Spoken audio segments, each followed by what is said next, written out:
Alright, so first off, balloon fight. So, what I know about this game, the A mode is like Joust, where you have to fly and pop the enemy's balloons before they pop yours. And the balloon trip is just an endless flyer where you avoid, like, stars in the sky or something. So, let's get right to it. This is an old black box NES game. And what that means is it's like one of the original games that came out with the NES. So, it's kind of simplistic. Basically, you fly up here, you gotta pop these guys' balloons by hitting them from above, death from above. And then you have to hit them again, because if they land on the ground and get the time, they can pump their balloons back up. So it's very cutthroat.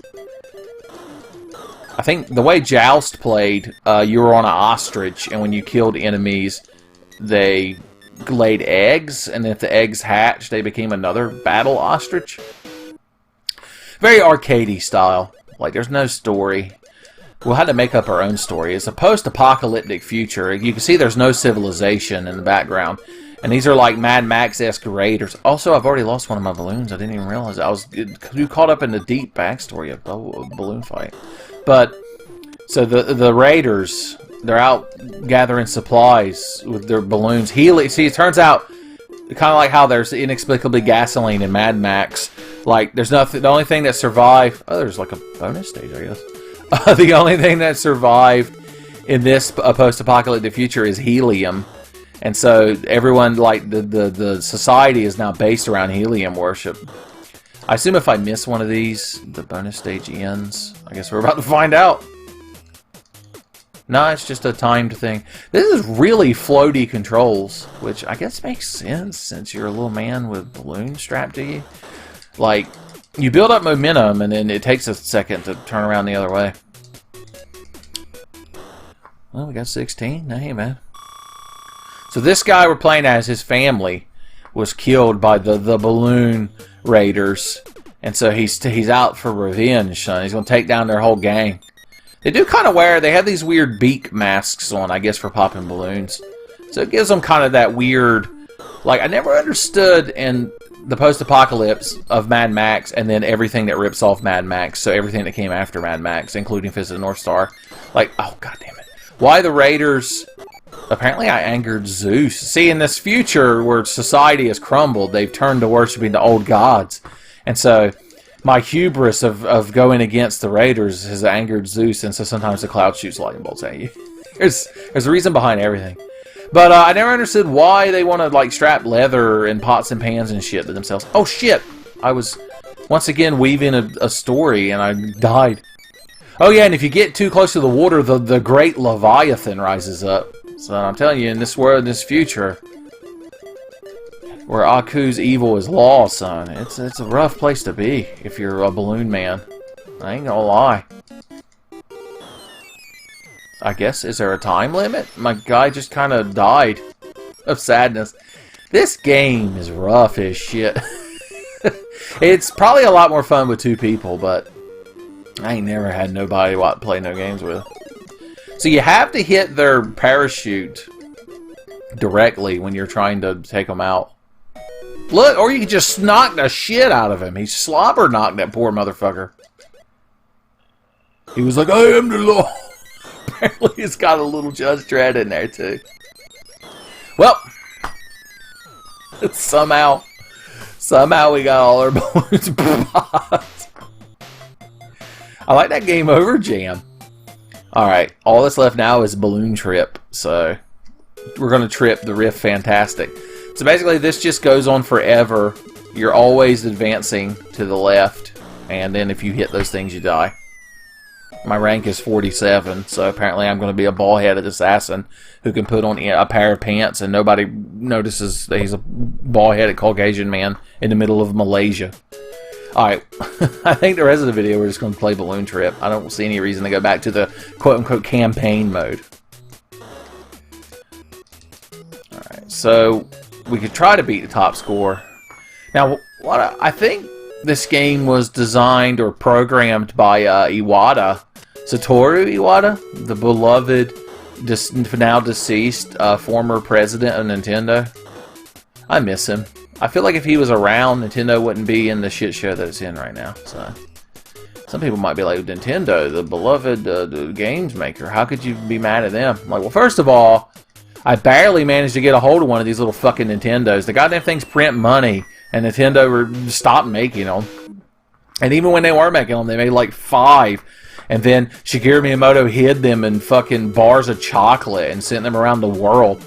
But that and their weird Japanese stance on playing video games on the internet. Like, this video will probably get fucking Content ID claimed, even though it's just an old 8-bit video game. They're like, oh, you try to take our money. Oh, ad revenue. I'm like, no, I'm trying to give you free advertising, you dumb shits. And you might own the game, but you don't own me fucking talking over it, do you? Like, we do now. We have created a Tenfey simulation. It is quite advanced. And then just cue this clunky 50s looking robot walking in and going, ain't bad, get her done. Could be a might bit gooder. Miyazaki, you fuck. I'm like, damn, he's so lifelike. Like, he's powered by Bojangles of biscuits. I'm like, damn, this is the same thing I'm powered by. So how am I going to defeat him? And then we get in the robot duel. Cue to us, the two of us standing on a rooftop, and Tommy's there. And he's got a gun pointed at us. And I'm like, shoot him, I'm the real Ben. And the Tenfey bot's like, no, bleep bloop, shoot him, I am real Ben. 11367. It's like, was that supposed to be binary? Because it had non-zeros and ones in it. It's like, Tommy's like, only the real Ben would not understand how binary works, and he would shoot me instead of the robot. And then cut to Tenfey bot and Tommy just making all kinds of YouTube videos. So honestly, that's the better future. I'd be willing to get shot on a roof by Tommy if it meant there'd be more Tenfey videos with Tommy in them. I'm sure, I mean, I'm thinking of y'all first. Tenfey bot and Tommy would just play right through Super Mario RPG. And I bet Tenfey bot would be better at doing 100 super jumps to get that attack jacket, son. Or whatever it is called. Attack shirt. The power scarf. Power word scarf. That's a spell you learn if you're a sorcerer mom and you're sending your kids to school on a particularly cold day. They're trying to head out to the sorcerer school. And you're like, you ain't going out like that, mister. Power word scarf. And then the magic scarf appears around their neck. And they're like, Ma, I'm going to look like a dork at sorcerer school. She's like, honey, you're going to a sorcerer school. You're already a fucking dork. She's like, yeah, but it's relative, Ma. There's degrees of dorkiness. She's like, now, at least you're not a bard. Casting spells based on charisma. You stay away from those people. It's like, but Ma, bards get all the pussy. Bards will fuck anything on 2 legs. Sometimes 4. If it's a centaur or something, I don't know. God! My friend Johnny at Druid School doesn't go through this. She's like, honey, he's a druid. He's had a hard enough life as it is. It's fucking talking to goddamn beavers and casting Goodberry. Name 5 good druid spells. You can't do it. Turning into trees and shit. Who fucking cares? Get a job. If you're a druid and you're watching this, get a job. Go out there and solve that mystery that has that man so upset on that game cover. The secret, I think, is to not hit left or right. Let's see how far I can get if I don't hit left or right. I think I'm gonna die. Oh, we did it! Alright. This is what Satoru Iwata wanted. Oh, god damn it. The reason I know he worked on this game was there was a Game Center CX clip where RNO is hanging out with Iwata and they're playing Balloon Trip. Apparently Iwata saved like a ton of Nintendo games because he's like a super elite programmer as well as being an overall swell guy. I realize I should probably be saying this in the past tense since he tragically died a couple of years ago, but apparently like half of the games Nintendo made were just a fucking train wreck. Imagine that. They like let the interns made it, or God forbid they let Miyamoto in the room to start working on the game, and he started talking about some childhood shit. Sometime he found a dog turd in the woods, and he wants to build some gimmicky motion control bullshit around it. And Satoru Iwata just had to sigh and like take his glasses off and like rub the bridge of his nose. And he's like, I will fix this. So he did this game. I think he fixed Earthbound. Like Earthbound was a complete train wreck. I think he like reprogrammed Pokemon so that it could fit more shit in the game. Like he found more room in that cartridge, son. I'm telling you. Everything good in Nintendo, I'm going to assume he did. He's probably the one that got Mike Tyson in Mike Tyson's Punch-Out. So, if he was still around today, he wouldn't. None of this shit would be going down. He'd probably love Let's Plays. He's like, oh, it's so humorous when someone on the internet to make a funny joke while playing our game. We should encourage this and grow our online community. Instead of them being like, oh, we're a Japanese company, so the internet scares us, and everything on it is bad and piracy. So, no.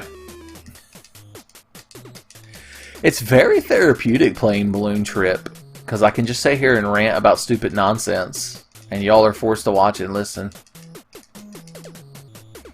Okay, yeah, we're gonna make that one. God damn, we got our rank down to 34. Rank 34. If there's a dick, it's on the internet. I'm like paraphrasing Rule 34. I realize, but still.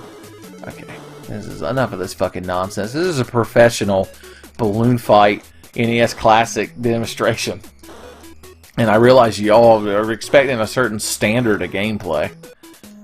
We gotta beat that high score. That's the high score of Iwata's Ghost. He can't rest in peace until we get across. He's maybe stuck in the home for infinite losers until we can pass that shit, son. No! Maybe he can get one of them gold apples off the tree that when you eat it, you're not hungry for 3 months. We gotta get past the snake princess.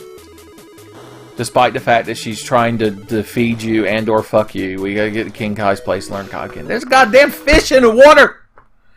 Okay. So we're gaining, like, points, mad points per second, son. It's all about min-maxing. Of course, the balloons, the secret of the balloon fight is the balloons. So some people don't realize that. See, the problem, the dichotomy, the hedgehog's dilemma of balloon fight is that the only way to move left and right is to pump your hands, but pumping your hands makes you go up. So if you need to go down and to the right, you got a lot on you, son. You got to know when to hold them and know when to fold them. Now, if John Lennon were here to say that famous quote to me of his, then that would be the thing. He'd be like, hello, I'm John Lennon. I'm here to tell you how to play the balloon fight. There I am. First, you want to get you some of these little round sunglasses, and then when you walk across the Abbey Road there, you want to be barefoot. Just don't get shot in the park. I'm John Lennon, and I approve this message. Paul McCartney would be there shaking his hand, because I assume they fucking hated each other. Right? There's no way John Lennon and Paul McCartney didn't hate each other. And George Harrison is just watching in the background, shaking his head. And Ringo. Poor fucking Ringo. Oh, God damn it. I'm tired. I don't want to talk about the Beatles anymore. All I know is I'd like to be under the sea in Octopus's Garden and Shake. This video is like 5% of it is the standard, the campaign mode of Balloon Fight, where you fight off the post-apocalyptic hordes. Now that, the frame data or something didn't match up there. Alright, we haven't even got close to beating 25,000 points. If we do, Fred Savage better appear and be like, you got 25,000 in Balloon Fight? And I can be like, California. And then Tommy can run in and be like, he touched my breasts! Who's like, oh, Noah. Noah can come in with a power glove on and be like, it's so bad. I'm like, yeah, you got that right. Sparky. Cha-cha-cha-cha. Dip you waitress. Okay. We got this. Man, The Wizard. I remember renting that movie as a kid and liking it because it has Nintendo games in it. It's not a good movie. I mean, it's a good commercial, but it's not a good movie. I think the thing about... God damn it. The thing about that movie that confused me the most as a kid is when they're in, like, the Vegas arcade where he's, like, training. There was a arcade cabinet playing Metroid. But then later I learned there was something called the Play Choice 10, which was like an arcade cabinet of NES games that would have like 10 games in it. And you paid for time. You didn't pay for like lives.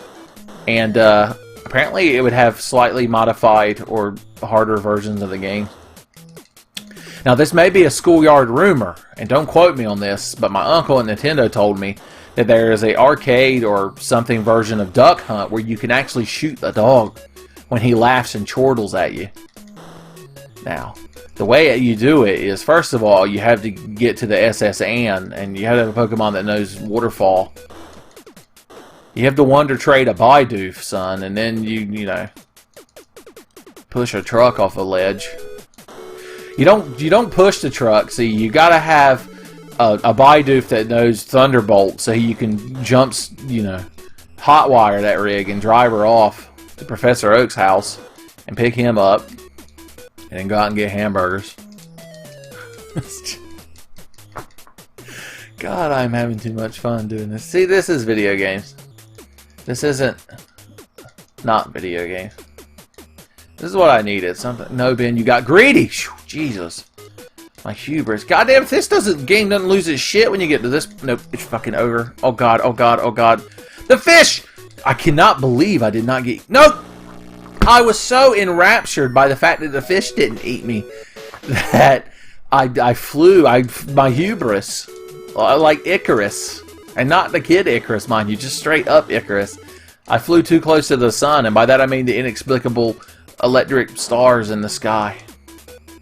Like a champagne supernova in the sky. Is that song about drugs? All those songs from that time period are about drugs. I don't even know what time period that song's from. If you are a musical historian and you know anything about champagne supernova, God, I was well and truly fucked right there. I don't know what they expected. A goddamn TAS couldn't have gotten out of that.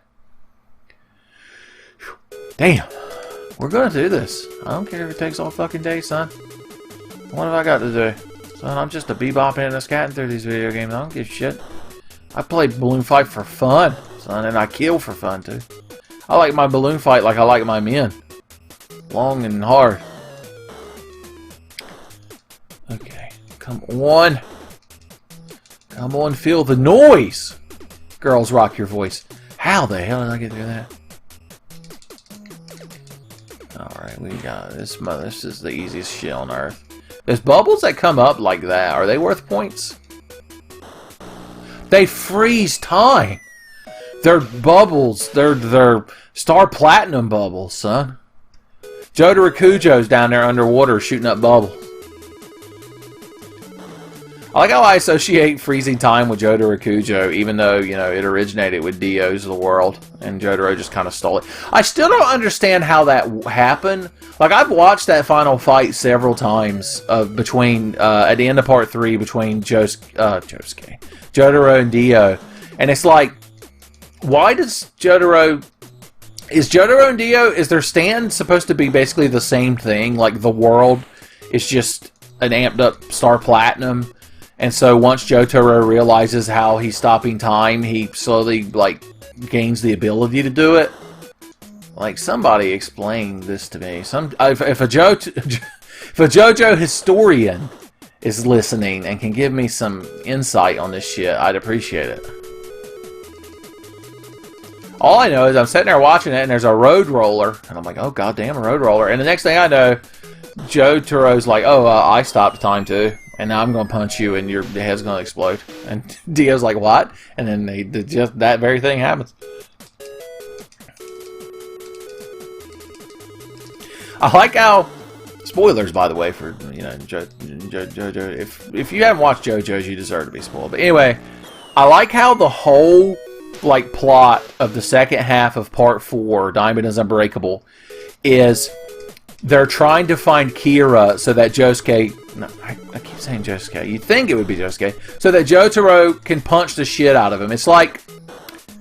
They start tracking down Kira, and then they find him for the first time. But Jotaro's been incapacitated because he had to save...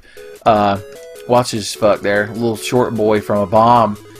And, like, just when Kira's about to kill little short boy... Jotaro stands up and just punches the shit out of him and then collapses and almost dies. And from that point on, everything that Kira does is just so that he doesn't come face to face with Jotaro, because he knows Jotaro is just going to punch the shit out of him. It's like He doesn't care about anyone else. Like, all the other stand users are just garbage to him. He's just like, if anyone else sees me, then they'll tell Jotaro, and then Jotaro will come here and punch the shit out of me. And what happens at the very end, when you think Bites the Dusto is going to save Kira? Jotaro just punches the shit out of him. It's like Josuke's not even the main character of Part 4. It's just Jotaro and his fists. He's going to punch the shit out of somebody. Jotaro flew or drove all the way to Miro, or whatever the name of the town is. He's going to punch shit out of somebody, son. He got up early on a Saturday. So somebody's getting punched. Now, I'm just saying. Whew, damn, if we ain't trying to break that score, we're going to do it. I believe in us. Okay. God, it's when you start going left and right. That's when things get difficult. It's like a metaphor for life. All the way up through your childhood, you're just pumping the A button to go up and down, and everything's good. You know, your parents take care of your housing and your food, and all your job is to watch cartoons and play video games and make friends and be happy. But then, you know, things start happening, and you start having to move left and right, and that's when responsibilities kick in. Imagine the television end of Evangelion, not the movie, where Shinji is like floating in 2D pencil drawing space, and they're like, oh look, now that the floor is here, you can walk on it, but you've lost some of your freedom. That's what Balloon Fight is when you start pressing left and right. Like, I assume the point I'm trying to make is that if we can break 2500, we're just going to find a giant half of Rei Ayanami's head floating in the water will turn to blood. I guess technically the water wasn't blood. It was like the melded consciousness of all humanity. Or some weird shit. I don't know. I've never actually seen the end of Evangelion, like the movie. When are they going to finish the rebuild movies? Like, I saw 1, 2, and 3, and Shinji just constantly fucking everything up. Is there no way to finish it? It's been years. God damn. Somebody get the guy that writes JoJo's Bizarre Adventure in here to tell me how Jotaro learned to stop time. And then while you're at it, get, what's his name? Ano? The guy that made Evangelion in here, and he's got some explaining to do. He didn't realize old Tenfey was on the case. He's just been sitting around living it up, you know, drinking sake and eating his fucking deluxe ramen noodles. Not worrying about any kind of publisher deadlines, but then he finds out, it's like his assistant bursts in the room, panicked, and he's like, Ano-san! And he's like, what is the meaning of this interruption? It's like, we have a bad news, it's a Tenfey! He's like, oh. He's like, stick of Pocky he had in his mouth hanging halfway out of it like a cigar just falls to the ground like at the end of The Usual Suspects. He drops his bowl of ramen. He's like, no, it's a Tenfey. He's like, I knew this day would come. It was unavoidable. Hidetaka Miyazaki tried to warn me, but I wouldn't have listened. Does anyone fucking know what I'm going on about? Have I mentioned Balloon Fight in the last 10 minutes? Do you think we'll beat 25,000? I think we can do it. Come on, Tenfey, you can do it. Put a little power to it. Whew, I thought I had gotten greedy with my A-pumps right there. Alright, I'm trying the patented don't press left and right, but I feel like once you get past the part, the shit or go blind part up here, where the stars just start losing, yeah, like right here, I didn't have a choice. Like, there was no just pumping the A was going to get me through that, son. I had to go left or right. I had to sway back, son. I had to swing low, sweet chariot, because it's come forward to carry me home. Son. I didn't know when to hold them, and I certainly didn't know when to fold them. And least of all did I know when to walk away and run. Whew. I assume my rapid A presses are picking up on this microphone that's in front of me. Which I realize you can actually hit B as well. Ooh, is that the secret? Like, the A button will only get you so far, but the B button... Yeah, this could be an Atari game. Early black box NES games are not that advanced, although Super Mario Brothers is in there. And need I remind you that they're the Mario Brothers and Plum is their game? Alright. Jotaro Kujo gave us a little bit of breathing room there. Okay. Jesus Christ, if this ain't some shit to get through. Okay. It's too easy. I remember one of 9 volts levels in WarioWare is a little truncated version of this. Okay, we're coming up on the shit or go blind part. This is what separates the men from the men who can competently play balloon fight. It's a rough divide. Okay, I gotta try to squeeze through there. Send a gnat fart. Alright, I feel like this is the furthest we've gotten, that's distance-wise. No, god damn it! Momentum! It's 15,000 is the barrier, son. That's the cutoff point. To compare this to Dark Souls, like all video games apparently have to be nowadays in modern, you know, games media, it's like having to run back to the boss. That second part of the stage is the part I need practice to get good at, but I keep having to run through these trash mobs here at the beginning, and I get lazy and complacent. It's like when you're trying to run back to Ornstein and Smo, son. You're like, oh, I'll just run past the Silver Knights, and the Silver Knights are like, oh, fucking no you ain't, boy. I didn't stand around in Anor Londo for 100 fucking years for you to run past me. Now you come over here and you parry my obvious spear attack and riposte me. Thank you. Good day, sir. Motherfucker thinks he can open up a couple of shortcut doors and just bebop and scat through Anor Londo. That was in a rough spot right there. God damn, I ain't getting even close. Not even close, baby. Am I getting to beating 25,000? This mode's a lot better than the other one. Although, like I said, the other mode's probably funner with 2 players. Yeah, I remember renting this game exactly once as a kid. That's all it took. I was like, because I mean, when you're a kid and you own like 3 Nintendo games, I mean, any Nintendo game you rent, you're going to be like, this is fucking amazing. But this one did not hold that luster for long. Nature's first green is gold. Its hardest hue to hold. I think John Lennon may have spoken those words at some point. Alright. The trick is to not look at anything but the screen and everything that's happening on it. Alright, I'm going to focus on Balloon Man. See, the thing is, I've been looking into the future. I've been flying like an eagle to the sea. And flying like an eagle and letting my spirit carry me. But the trick is to just watch Balloon Man and like react to things in real time. Like, you can't, if you're so busy trying to plan your future path, you're going to miss the shit that's going on directly around you. And that's more important, really. Because if you can't get past what's going on around you in the immediate moment, you're never going to make it to that future path that you've planned out so carefully. Son, you've got to dodge the lightning stars that are around you before you can try to get the ones in the future. That's the point I'm trying to get across. I hope it's coming across in this garbled mess of words I am spewing out of my mouth into a microphone as I play an emulated NES game on a tiny little NES that has way too short of a controller cord. Okay, come on, sweetheart. Honey. Oh, God. Okay. Shh. Calm down for a second. Are you crowd? Just take a fucking breathe. We're just gonna glide. It's time for my sensual, like, AM, 3 in the morning show host voice. It's like, we're just gonna calmly fly through these balloons here. This isn't even a balloon fight. This is a balloon experience. We won't let the stars sway us. Our destiny is in our hands.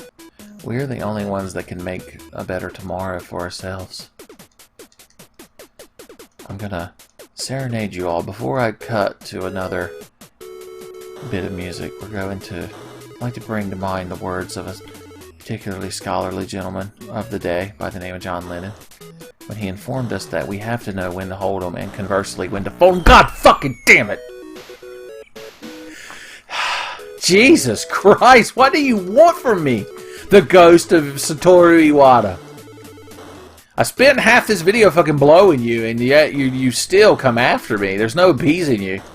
That's how Japanese ghosts are. You wander into their cursed house, and that's it. You're just seeing creepy little girls in the mirror, and having black hair coming out of your drain in your shower. And like, when you buy miso, it's always the extra salty miso, no matter what kind of miso you thought you bought. And after you eat that, you'll be like, miso thirsty. Giant fish hate me. God, dude, what did we get up to that last run? Like 21,000? I wish it would show my bestest score, but I guess it won't do that until I pass 25,000. I have to surpass the top, like Top Cat. Do you know Top Cat like is super popular in is it Mexico? Like if you don't know who Top Cat is, back in the day Hanna-Barbera had a bunch of shitty garbage characters that later would get recycled into good effect for Harvey Birdman, Attorney at Law. But Top Cat was like a cat. He was like a homeless stray cat, but he held himself in like a very high debonair standard, and he wore a vest and a fancy hat. And he had a crew of alley cats that he ran with, and they would always get up to shenanigans. And there was like a local beat cop who was always like, "Oi, Top Cat, what be these shenanigans you're up to?" And he'd be like, "Hey, officer, shenanigans and me, oh, hee hee." And he had a little like lackey cat named Benny, and he was like, "You tell him, TC," which stood for Top Cat. And the beat cop was like, "Oh yes, you're coming at me with your honeyed words there, Top Cat, but I know you're up to mischief. Oh, shush, oh." And then his harebrained schemes would eventually fail. Anyway, the point of that is, it's not a very well-remembered, like, cartoon in America where it originated. But from what I understand, I learned, it might have been the Laser Time podcast that taught me this, like, apparently he's very popular in, like, Latin America. And, like, had movies and shit based on him. So, I don't know, if you're from south of the border, and you're, like, a Top Cat fan 487, if that's your YouTube name, then feel free to leave a comment and, you know, enlighten me to this shit, son. Let me know the secrets of the Top Cat. Who are the other Hanna-Barbera characters? Let's see, the most memorable ones would probably be like Yogi Bear, who's like, "Hey, buddy, I'm going to assault some campers for the goods they have in their picnic baskets." And Boo would be like, "But the Ranger, Yogi," and he'd be like, "Oh, fuck the Ranger, and fuck the police. Oh, boo boo buddy, hashtag Bear Lives Matter." And then the Ranger would just show up and shoot the shit out of him. Who else would be known? Droopy? You know Droopy Dog? He's very sad. He's like, "Oh, I'm very sad. Blue-hoo." His shtick in his cartoons was usually that he was chasing that wolf that was like broke out of prison. And Droopy was like a Canadian Mountie or something. And everywhere the wolf went, the Droopy was there until the wolf threw himself back in prison. Like, that's the only Droopy cartoon I really remember. So I don't know why. His shtick was being sad. I guess he's based on how hound dogs always have droopy faces and look sad. I do know that in Who Framed Roger Rabbit, Droopy plays the elevator attendant, which used to be a thing. And he's like, "Your floor, sir. Mind the steps, sir." And Eddie Valiant is like, "I'm Bob Hoskins. I played Mario in the Mario Brothers movie." That's my Bob Hoskins impression. That's it. That's the connection. So there's him. Hanna-Barbera characters. I guess does Tom and Jerry might count, but I don't know. They've belonged to like a lot of different companies, haven't they? They're obviously super successful. Tom and Jerry are like very popular in Japan. And it's weird because, like, in the Japanese version, you wouldn't think they'd have to really dub anything because no one talks. Well, no one usually talks. If Big Mammy's in it, she's like, "Ooh, cha! You be catching that Mises or I'm going to throw you out here. I'll be struck deep for dumb. I'll come home, sees me that mouse," and she's carrying a big stack of big. You can't call me racist. It's the fucking character they put in the show. It's the stereotypical black woman. She talks, and I guess, his uncle, Jerry's uncle, who was like a country western singer, who would sing "Froggy Went Courtney," he did like crambo, and his guitar string would break, and he would tear off one of Tom's whiskers to be his guitar string. He talked. And the little duck that thought Tom was his mom. Oh God, it is so heart-wrenching. There's the little duckling is there, and Tom is trying to eat it because he's a cat. And I mean, it's a cat's nature to eat small birds like that. And Jerry's trying to save the little duckling, but the little duckling, because it imprinted on Tom when it hatched, thinks Tom is its mother. And at the end, when it realizes Tom is trying to eat it, it loves him so much as his mother. He's like, if my mama wants a duck dinner, he'll get a duck dinner. And like goes to throw himself in a boiling pot of water. And like at the last second, Tom is overcome with emotion and like grabs him and starts hugging and kissing him. It's like heart-wrenching, son. You'll burst into tears at the sight of it. Well, anyway, that little duck talks. Oh, and Spike the Bulldog talks. Because he has to point out that his son is in fact his boy. And that he's like proud of him. And the way he does that is by telling you, ha ha, that's my boy. And also to yell at Tom when Tom does antics involving Jerry that he doesn't approve of. Anyway, the point I'm trying to make is there's not a lot of dialogue in Tom and Jerry. Most of the cartoons are just them hitting each other. I guess Tom yelling in pain is technically dialogue, but that would probably be pretty universal. But in the Japanese version of Tom and Jerry, they like talk, like their mouths don't move. They're just they say things in Japanese as they like interact with the environment. I don't know what the fucking point of that was. I was talking about Hanna-Barbera characters, so I don't know if they count. The only reason I think they might count is that there was a terrible early 90s / late 80s cartoon called Tom and Jerry Kids that had Tom and Jerry as kids in it, but it also had Spike. It had Droopy in it. Droopy and Dripple, I think, was Droopy's son's name. And so that's what led me to believe that maybe they're in the same bunch. Anyway, we were talking about Hanna-Barbera characters that people might remember. So we did Yogi Bear and Top Cat and Droopy.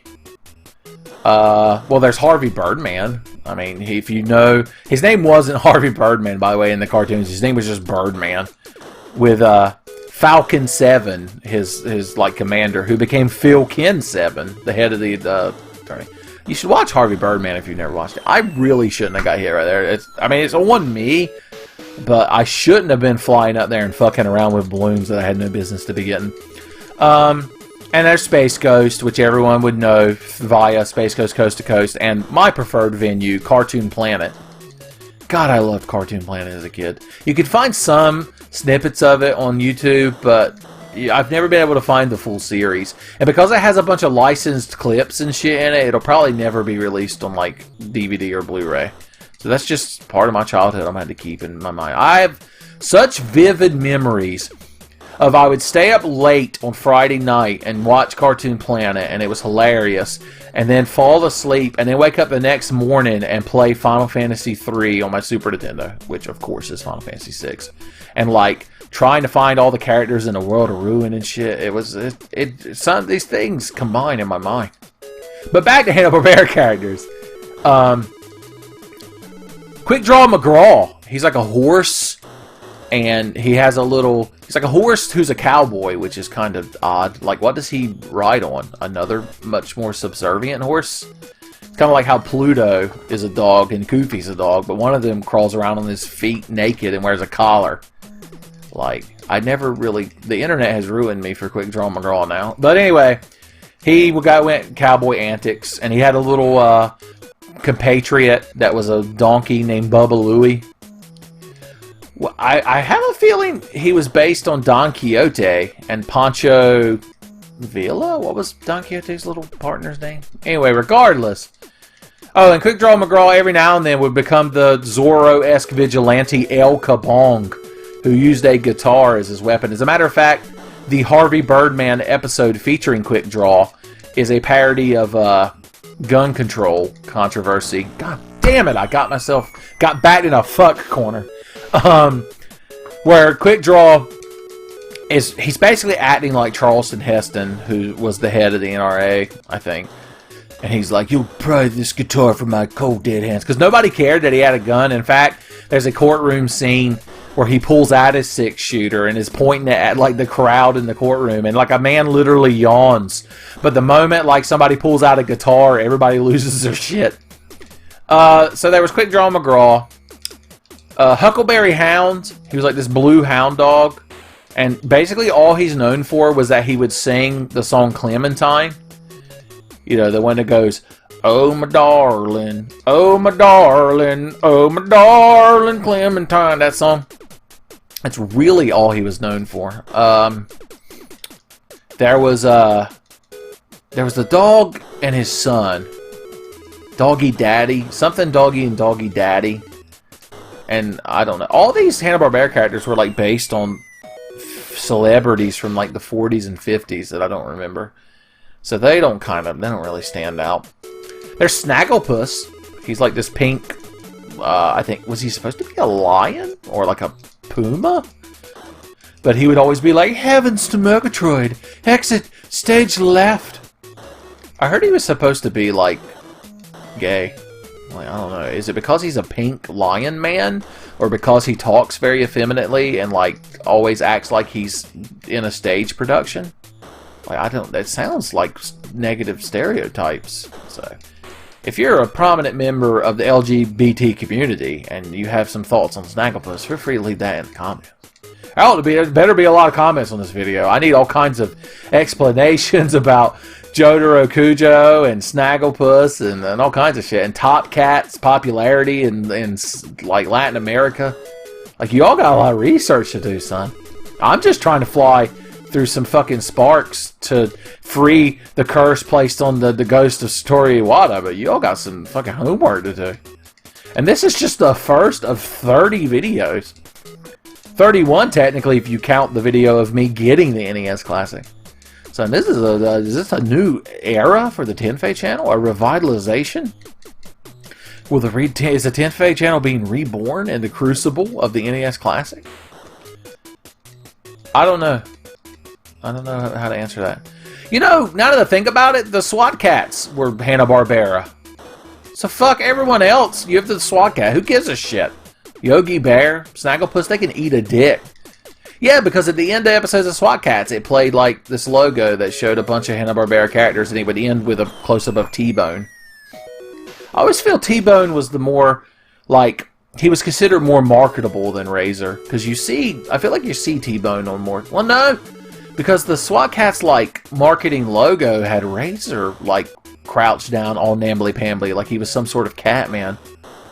So maybe I'm just some kind of persecution bias. Or in this case, a fursecution bias. Because you might not, if you're updating the Tenfey wiki, and you were looking for this crucial bit of info, I've always been more of a Razor man. I mean, I don't have anything against T-Bone. He's got his own thing going, son, and he seems like a total bro.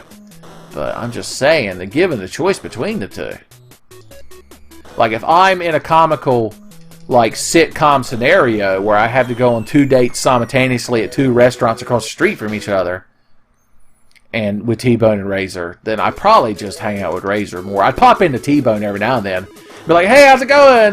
Did the bread show up yet? Get me a refill on this." He's like, "You haven't even drank any." I'm like, "I'm very thirsty. Get me a to-go cup." I wonder if T-Bone would order a T-Bone steak or if he would find that weird. These are the things you ponder when you're trying to get the high score in Balloon Fight, Balloon Trip. God fucking damn it. The shit I put up with. People are gonna... when I start uploading these, people are gonna be like, how the fuck did he play Balloon Fight for like an hour? That game has no content. I'm like, no, but it does, through the magic of Tenfey. All video games have content through the spectrum of Tenfey. Because all I got to do is start talking about some shit. Johnny Quest? I think he counts as Hanna-Barbera, right? Remember the Real Adventures of Johnny Quest? It was like the 90s reboot. They discovered like cheap computer CG animation via, I guess, reboots. That was the first cartoon that I remember prominently featuring CG. And by that I mean it was entirely done in CG. So the Real Adventures of Johnny Quest was Johnny... Well, first of all, I should probably start talking about Johnny Quest itself. So Johnny Quest was a show about a boy adventurer, this little blonde-headed rapscallion. And he would go all over the world with his father, Dr. Benton Quest, who was like the best scientist ever. And they would travel around in their super cool jet. And he had his best friend Haji, who was like the stereotypical Indian boy who had mystic powers and wore a turban. and he would go sim sim salabim and like levitate. And he had a little dog named Bandit because it was a little white like bulldog that had like black around his eyes like a mask. And then they had their bodyguard Race Bannon, who could solve any situation by fucking throwing a barrel at it. And they would go and globe-trotting adventures. To bring it into a more modern era, the Venture Brothers are a direct parody of it. And a matter of fact, Race Bannon and Johnny Quest appear in the Venture Brothers. Race Bannon fucking dies in the episode that he's like in. But regardless, they rebooted it in the 90s to make it like grittier. Oh, and they added Race's daughter eventually because I guess they realized it was a giant sausage fest. So they had to put a lady in there. But anyway, in the Real Adventures of Johnny Quest, it had your normal episodes, but then they could go into like a virtual reality world that Dr. Quest invented called Quest World. And they'd fight villains like Ezekiel Rage. And one of the villains was like this crippled guy in a wheelchair who was like a paraplegic. But in Quest World, of course, he could have a functioning body. And I remember Johnny like shows him this at first because he's trying to make some kind of deal with him. And he's like, look, here in Quest World, you can walk around and shit. And you got a functioning dick. And you can fuck your waifu because it's the computer. God fucking damn! Anyway, and the guy's like, I'm gonna use this to take over the world! Oh, I'll blow up the ocean! Or some stupid shit. Anyway. It was a good show, was it? Honestly, I don't remember. I remember there was an episode where Johnny had some weird shoes his dad invented that let you run real fast, but I guess they upped your metabolism, because after he used them, he was like, I'm very hungry. I'm like, well, I guess you did run very fast. You ran like faster than a car, so I suppose, you know, we could stop and get you something from Burger King or something. Maybe a Wendy's. Do you like Wendy's? If I had to choose between Wendy's and Burger King, I probably would go to Wendy's. Burger King's very low on my list. I don't go there very often. Like, even with all their gimmicky shit, like their chicken fries and... Do they have other gimmicky shit? Probably. They did some kind of Cheetos macaroni bites. Burger King is the embodiment of the outside world's stereotype, typical view of the United States of America. There's a reason they call America Burger Land. Like, you know, I'm here in America, we all eat 3 meals a day at Burger King, and at the end of each meal we stand up and clap. And then we go outside and shoot guns in the air. And wear our Make America Great Again hats and fucking... Then we go home and wear our shoes inside the house. It's a great country. I recommend it.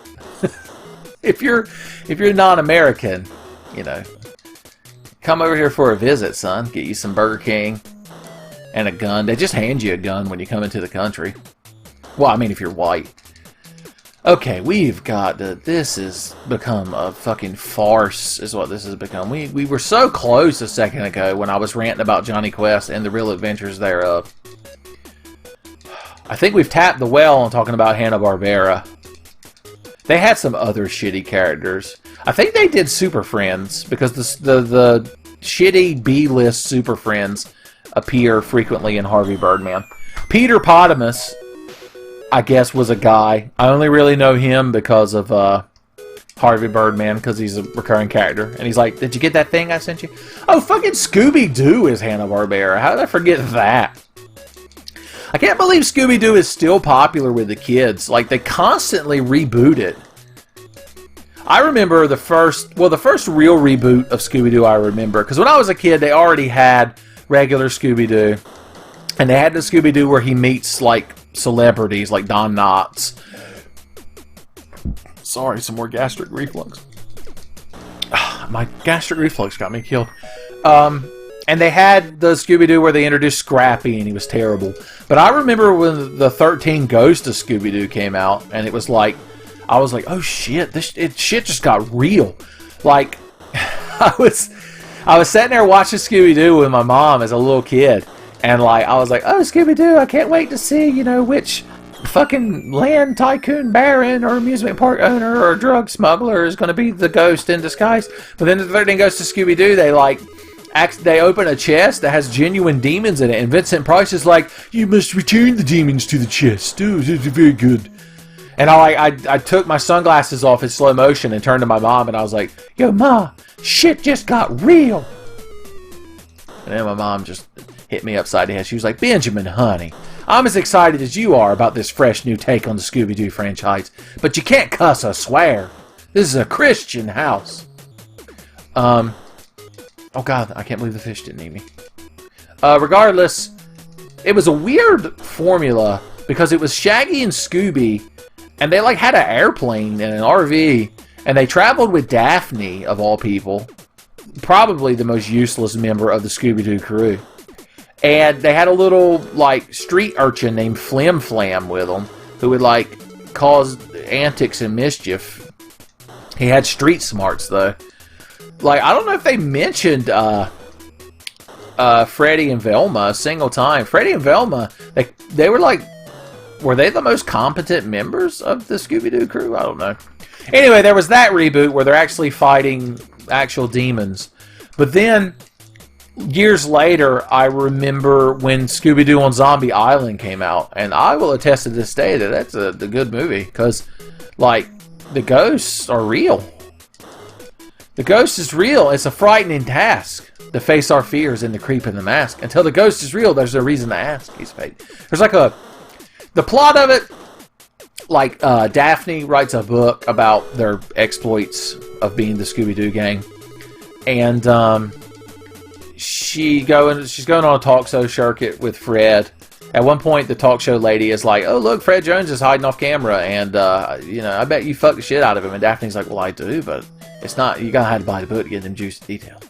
Anyway, they decide they want to like find real ghosts, so they go to like the bayou to find a haunted island where like these hot peppers are grown. And they get there, and the island like is taken care of by these two ladies. And the guy that drives a boat who's very Cajun. He's like, "I guarantee I'll get you that island share." And yeah, it's like a plantation where they grow hot peppers, and there are like cats everywhere, which of course Scooby doesn't get along with. So I want to go to a Cajun island where they grow hot peppers and have cats everywhere. So that's like a dream vacation for me. I can eat a bunch of shit that makes my asshole burn and pet a bunch of cats. Son, and hang out with some Creole boat driver who's like, "I guarantee that you asshole be or far." God damn it. Okay, we did it. Anyway, it turns out the island, at night, zombie pirates appear. And they're like, "Oh shit, fucking actual zombies." Because they try to pull the mask off of one and they pull his head off. And then it turns out the zombies aren't the bad guys. The bad guys are the ladies, and the boat driver are like werecats. And they cursed a bunch of pirates to be zombies or some shit. So, you might be like, "Oh, I bet you don't want to go to the vacation island now." I'm like, an island with cats and peppers, and you get to turn into a cool werecat that eats people's souls? Son, book me for 2 weeks. Okay, we finally beat Balloon Fight. The ghost of Satoru Iwata can rest in peace. Jesus, I cannot believe how long we played this game. I'm fucking wore out, son. I gotta go back to bed. Well, look forward to 29. I don't know how some of these, like Donkey Kong, I don't know if I'm going to be able to play that for an hour. Or Tecmo Bowl. We'll just have to see as we get there, son. This is going to be an adventure. This is Tenfey's 8-bit adventure. Vis-a-vis the NES. Man, that's a long name. I'm probably not going to call it that.